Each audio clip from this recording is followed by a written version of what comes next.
Hello friends, ఎలా ఉన్నారు? ఈరోజు రెసిపీలో వచ్చేసి రైస్ ఫ్లోర్తో చిప్స్ ఎలా చేయాలో మీతో షేర్ చేసుకోబోతున్నానండి. చూడండి ఎంత క్రిస్పీగా ఉన్నాయో. చూడండి, ఈ రెసిపీని 10 to 15 days ఎయిర్ కంటైనర్ జార్లో వేసి నిలువ చేసుకోవచ్చండి. ఈ రెసిపీలో ఉన్న ఇంగ్రీడియంట్స్ అన్నీ హెల్తీవేనండి. చిన్నపిల్లల నుంచి పెద్దవాళ్ళ వరకు ఎవరైనా తినచ్చండి. ఇప్పుడు రెసిపీ ప్రిపేర్ చేసుకుందామండి. ఈ చిప్స్ని ఈవినింగ్ స్నాక్స్లోకైనా తీసుకోవచ్చు, లేకుంటే పిల్లలకి స్నాక్స్ బాక్స్లోకైనా యూజ్ చేయొచ్చండి. రెసిపీ ప్రిపేర్ చేసుకునేదానికి 2 cups రైస్ ఫ్లోర్ తీసుకున్నానండి. చూడండి, ఏ కప్పుతో అయితే బియ్యం పిండి తీసుకున్నామో అదే కప్పుతో 2 cups వాటర్ యాడ్ చేసుకోవాలండి. స్టవ్ మీద ప్యాన్ పెట్టుకొని మరొక కప్ యాడ్ చేసుకోవాలండి. ఇప్పుడు మిరప్పొడి 1 స్పూన్ యాడ్ చేసుకోవాలండి. ఆ తర్వాత ధనియాల పొడి యాడ్ చేసుకోవాలండి. 1/2 స్పూన్ యాడ్ చేసుకోవాలండి. ఆ తర్వాత పసుపు యాడ్ చేసుకోవాలండి. పసుపు 1/2 స్పూన్ యాడ్ చేసుకోవాలండి. ఆ తర్వాత సాల్ట్ యాడ్ చేసుకోవాలండి. 1 స్పూన్ సాల్ట్ యాడ్ చేసుకుంటాను. ఆ తర్వాత నువ్వులు 2 స్పూన్స్ యాడ్ చేసుకోవాలండి. ఎంత కావాలంటే అంత వేసుకోవచ్చండి, ఇష్టం లేకుంటే స్కిప్ చేసేయచ్చు. ఆ తర్వాత 1 స్పూన్ జీలకర్ర యాడ్ చేసుకోవాలండి. ఆ తర్వాత 1/2 స్పూన్ కలోంజీ యాడ్ చేసుకోవాలండి. ఆ తర్వాత సన్నగా కట్ చేసుకున్న కొత్తిమీర యాడ్ చేసుకోవాలండి. ఆ తర్వాత సన్నగా కట్ చేసుకున్న కరివేపాకు యాడ్ చేసుకోవాలండి. ఈ నీళ్ళని బాగా బాయిల్ చేసుకోవాలండి. చూడండి, వాటర్ అయితే బాయిల్ అవుతుంది. ఇప్పుడు ఇందులో 2 cups రైస్ ఫ్లోర్ని యాడ్ చేసుకోవాలండి.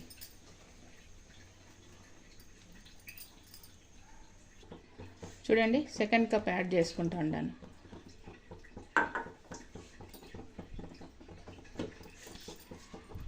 ఇప్పుడు స్టవ్ ఆఫ్ చేసేసి ఈ పిండి మొత్తం బాగా కలుపుకోవాలండి.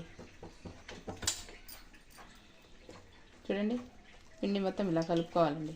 చూడండి, పిండి అంతా ఇలా కలుపుకోవాలండి బాగా.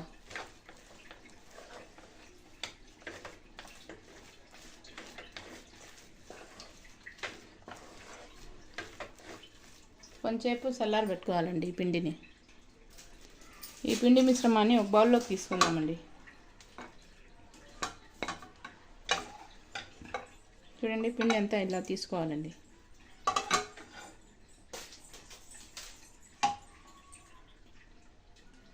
చూడండి, పిండి అయితే చల్లారిపోయింది. ఇప్పుడు చపాతీ పిండి ముద్దలాగా చేసుకోవాలండి కలుపుకొని.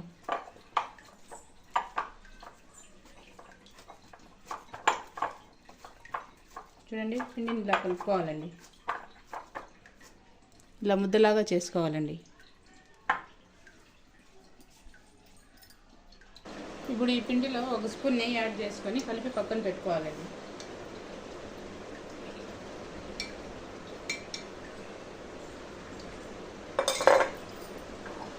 చూడండి, పిండి మొత్తం ఇలా బాగా కలుపుకోవాలండి.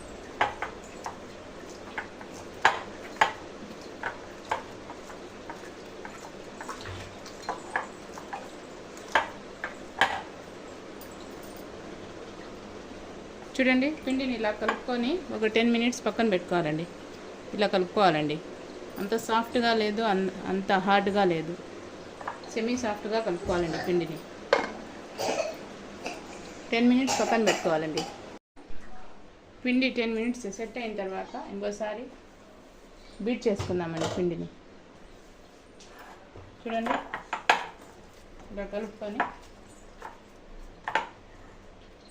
పొడి బియ్య పిండి తీసుకోవాలండి. ఇప్పుడు ఈ పిండిలో ఇలా కొంచెం పిండిని తీసుకొని బాల్ లాగా చేసుకోవాలండి.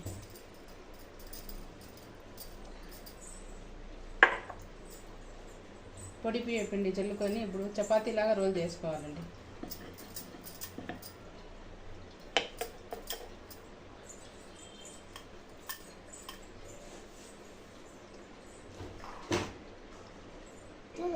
చూడండి, చపాతీని ఇలా రోల్ చేసుకున్న తర్వాత ఇంత మందంగా ఉంటే సరిపోతుందండి.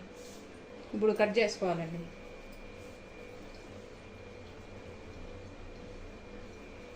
సైడ్ పార్ట్స్ని కట్ చేసుకోవాలండి.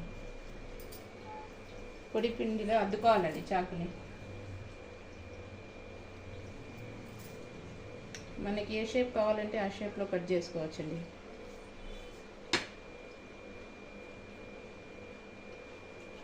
చూడండి, సైడ్స్ని ఇలా కట్ చేసుకున్నాను. ఇప్పుడు పొడవుగా కట్ చేసుకుంటా ఉండండి.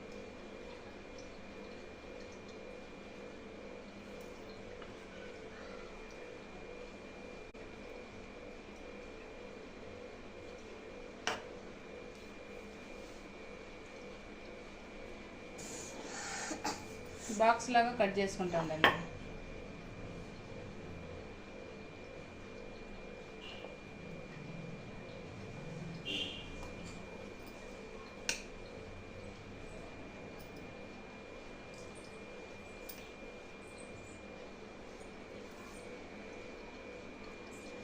ఇప్పుడు మధ్యలో కట్ చేసుకుంటా ఉన్నారండి, ట్రయాంగిల్ షేప్లో.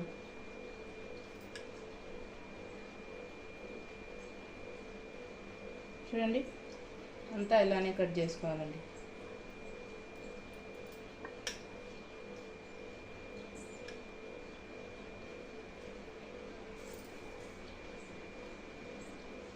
చూడండి, ఇలా కట్ చేసుకున్న చిప్స్ని ప్లేట్లో తీసుకుందామండి.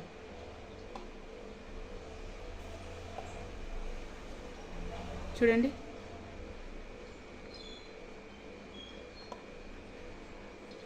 చూడండి అన్నీ ఇలానే రోల్ చేసి కట్ చేసి పక్కన పెట్టుకుందామండి. ఈ మిగిలిన పిండిని అయితే ఈ పిండిలో కలుపుకోవాలండి. చూడండి, ఇలా కలుపుకొని మళ్ళీ రోల్ చేసుకోవాలండి. ఇప్పుడు డీప్ ఫ్రై కోసము స్టవ్ మీద ప్యాన్ పెట్టుకొని ఆయిల్ వేసి హీట్ చేసుకోవాలండి.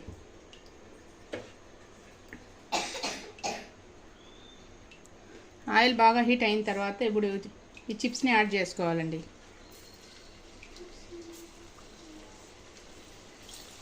చూడండి, అన్నీ ఇలానే వేసుకోవాలి.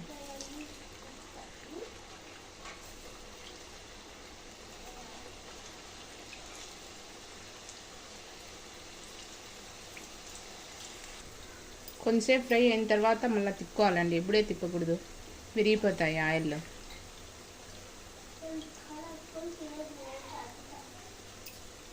చూడండి, కొంచెం ఫ్రై అయినాయి. ఇప్పుడు కలుపుకుందామండి.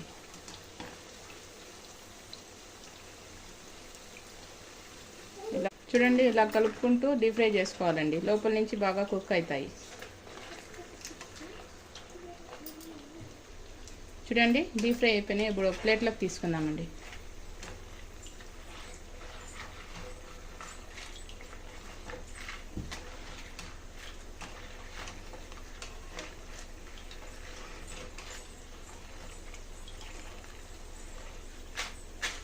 సౌండ్ చూడండి ఎలా వస్తుంది, ఎంత క్రిస్పీగా వచ్చినాయి.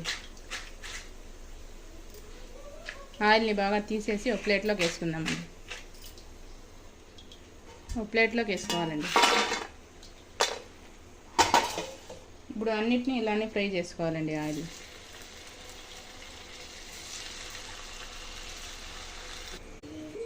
చూడండి, అన్నీ ఇలానే డీప్ ఫ్రై చేసుకొని ప్లేట్లో. చూడండి, ఎంతో క్రంచీగా బియ్యం పిండి చిప్స్ అయితే రెడీ అయిపోయినాయండి. చూడండి, సౌండ్ ఎట్లా వస్తుంది, ఎంత క్రిస్పీగా ఉన్నాయో. రైస్ ఫ్లోర్ చిప్స్ అయితే రెడీ అయిపోయినాయి. చూడండి, ఎంత క్రిస్పీగా వచ్చినాయి, గుల్లగా క్రిస్పీగా. ఇలాంటి మరికొన్ని వీడియోస్ కోసం నా ఛానల్ని సబ్స్క్రైబ్ చేయండి, లైక్ చేయండి, షేర్ చేయండి.